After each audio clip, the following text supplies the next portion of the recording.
ও মুসলমানের ছেলেরা, তরুণেরা, বাবাজি ভাইজানেরা, আমরা এখনো যারা এখানে আসবো বলে দূরে চিন্তায় বসে গিয়েছি, এই চিন্তা ভাবনা রয়ে যাবে, কিন্তু এই মজমার সওয়াব আপনাদের কপালে হয়তো জুটবে না।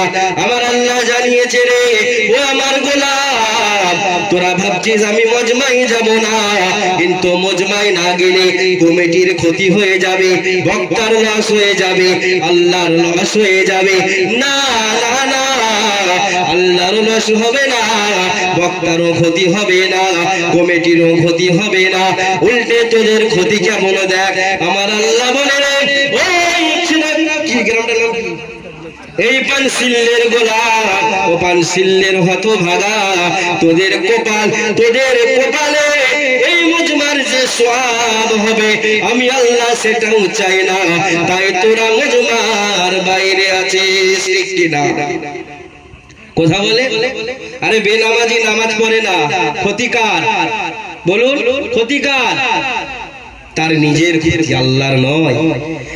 দুনিয়াতে পৃথিবীতে যত আল্লাহর ওলি আছি, যত আমরা মানুষ আছি, যদি একত্রিত হয়ে আল্লাহর ইবাদত করার জন্য সারা দিন যদি আল্লাহ আল্লাহ আল্লাহ করতে থাকি, তবু আমার আল্লাহর রাজত্ব এক ফোঁটাও বাড়বে বেড়ে যাবে, আমাদের ভালো হবে।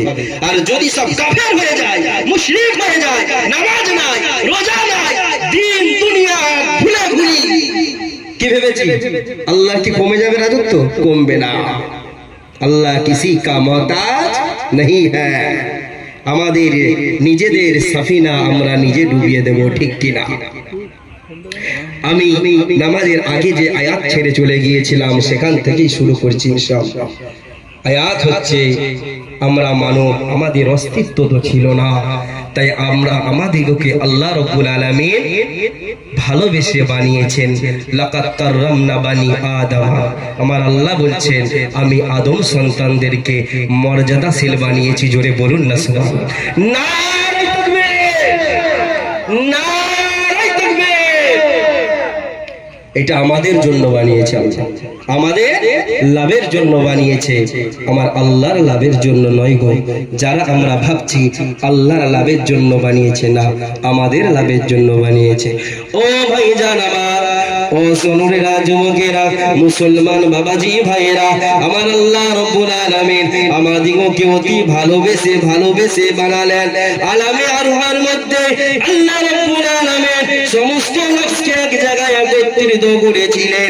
আমার আল্লাহ রাব্বুল আলামিন একত্রিত করার পরে সমস্ত নফসকে জিজ্ঞাসা করে, সমস্ত নফসকে ডেকে বলছে, আলাস্তু বিরাব্বিকুম, আমি কি তোমাদের প্রভু, তোমাদের রব? ও ভাইজান আমার, ও বাবাজিরা, একটু ধ্যান দিয়ে শুনি। সেদিনে কারো জবানে কথা ছিল না, কারো মুখে কথা ছিল না, সমস্ত মানুষ, সমস্ত রূহ আমরা চুপচাপ মেরে বসেছিলাম। আমার আল্লাহ ক্ষমতা দিয়েছিলেন বিশ্ব নবী হাবিবুল্লাহ মুহাম্মদুর রাসূলুল্লাহ সাল্লাল্লাহু আলাইহি ওয়াসাল্লাম, একটু জোরে বলি সাল্লাল্লাহু আলাইহি ওয়াসাল্লাম। আমার নবী এক বাক্যে বলেছিল, আলাস্তু বিরাব্বিকুম, আমার রাসূল বলেছিল, ক্বালু বালা শাহিদিনা আন তাকুলু, অবশ্যই করে আমি রাসূল এবং আমার সাথে প্রত্যেক মানুষ, প্রত্যেক উম্মাহ, আমি রাসূল সহ আল্লাহ আপনাকেই ভালোবাসি, আপনাকে রব বলে মেনে নিলাম, আপনার ইবাদত করব।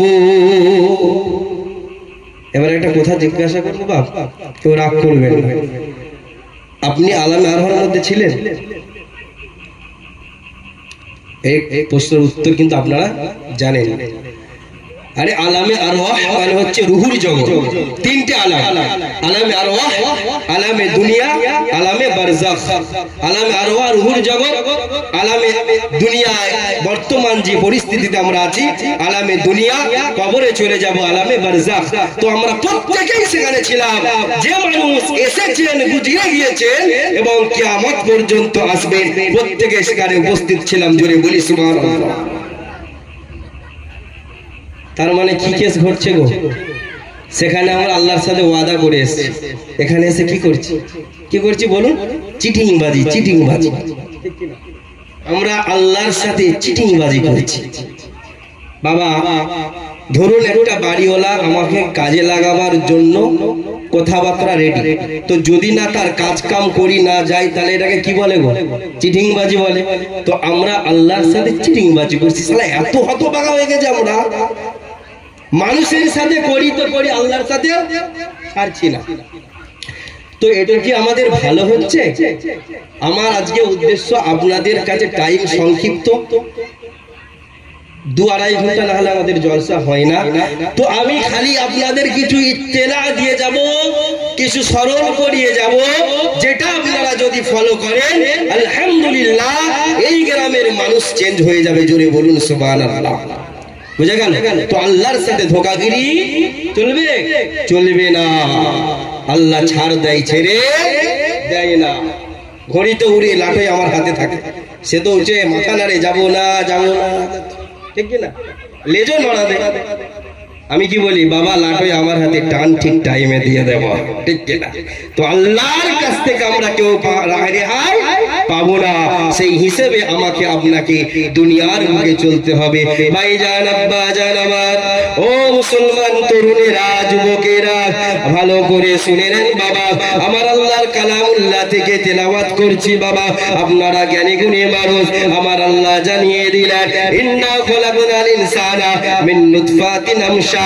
না না না, আমি আল্লাহ শুধু তোমাদেরকে বানালাম না, আমি আল্লাহ তোমাদিগকে তোমার পিতা এবং মাতা মিশ্রিত বীর্য থেকে বানালাম।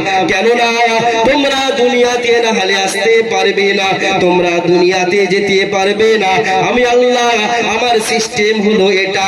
তারপরে কি এবারে শুনুন কেন আল্লাহ বানালেন, আল্লাহর উদ্দেশ্যটা কি? নাবতালিহি ফাজআলনাহু সামিআম বাসীরা। এবারে ব্যাখ্যা। আল্লাহ বললেন নাবতালিহি ফাজআলনাহু, এই দুটো শব্দ আমি পরে ব্যাখ্যা দিচ্ছি। কেন? এই দুটো আগে পরে না বুঝালে বুঝতে পারবেন না। তারপরে কি বলছে আল্লাহ? সামিআম বাসীরা, মানে দেখনে ওয়ালা আর শুননে ওয়ালা। এখানে বসে আছেন, বলুন কে শুনতে পান নাকি দেখতে পান? দুটো কান আছে বাপ, দুটো চোখ আছে তো। তো কেন আল্লাহ শুননেওয়ালা এবং দেখনেওয়ালা বানালেন? এই কেন শব্দ যদি আপনি আপনার মধ্যে রাখতে পারেন, বড় আল্লাহ ওয়ালা হয়ে যাবে। জোরে বলুন সুবহানাল্লাহ। ও আব্বা জান, ভাই জানেরা, আল্লাহ রাব্বুল আলামিন বলেন আমি তোমাদেরকে সামিআম বাসীরা করে বানালাম, শুননেওয়ালা দেখনেওয়ালা। কেননা দুনিয়ার মধ্যে তোমাদেরকে পাঠানো হবে, তোমরা পথ ভুলে যাবে, শয়তানের পথ অবলম্বন করবে। ও বিশ্বের মুসলমান, শুনে না জেনে না, আমার আল্লাহ রাব্বুল আলামিন বলেন ওরে আমার গোলাম, ওরে আমার হতভাগা বান্দা, আমি আল্লাহ দিকে দিকে দিকে দিকে নবী এবং রাসূলকে পাঠাবো, তাদের উপর একটি করে আমার পুস্তক দেব, আমার মেসেজ পাঠাবো তোমাদেরকে ফুট কাটার জন্য। কেন? তোমরা তো মাথা মোটা গোবরে, তোমরা তো আমাকে ভুলে যাবে, আমার সাথে চিটিংবাজি করবে।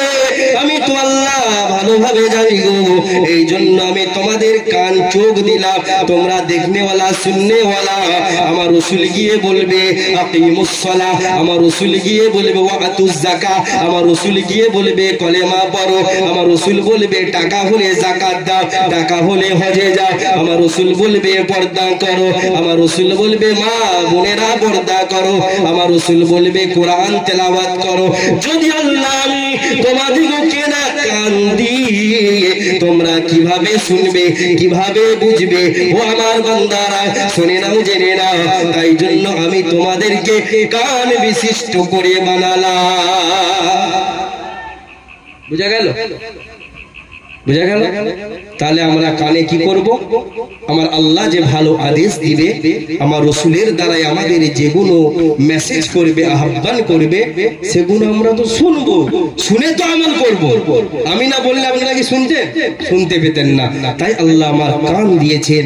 বাবাজি ভাই, এবারে আসুন, আল্লাহ আমাদের চোখ দিয়েছেন। এইবারে শোনার মধ্যে পার্থক্য আছে।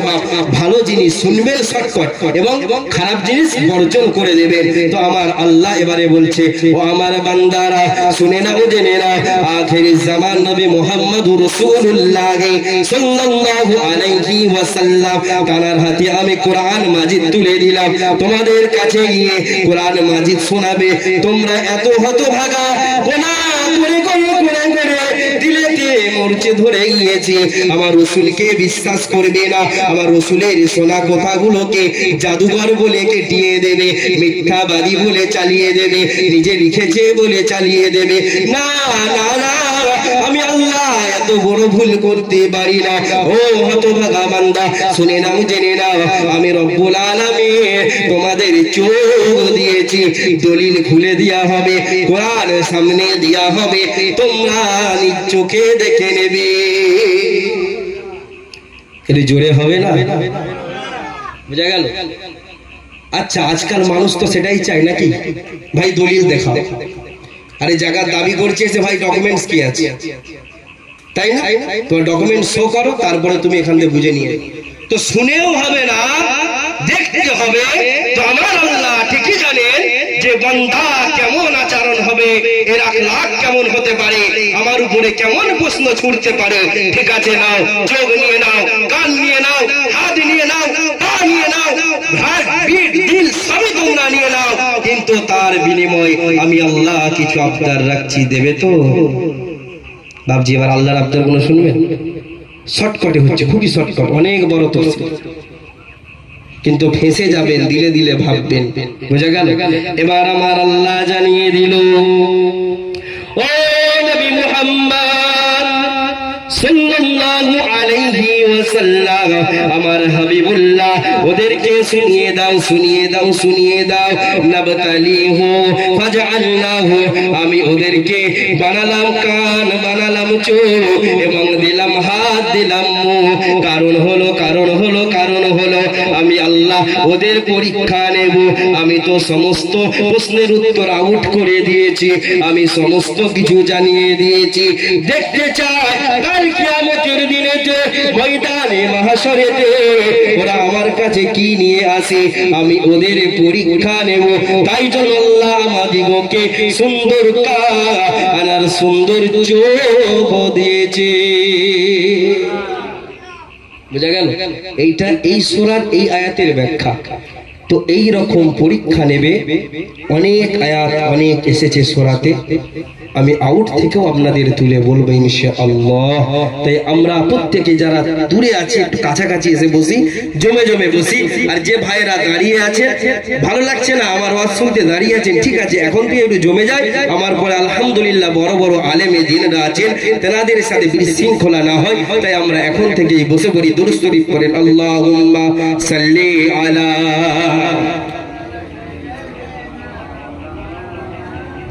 وعلى آل মাওলানা মুহাম্মদ। আমি গরুর কথা বলছিলাম। আর দেখেন, আমাদের মধ্যে আর গরুর মধ্যে পার্থক্য একটুখানি আমি ধরিয়ে দেব, কম সরি বুঝাতে চেয়েছি।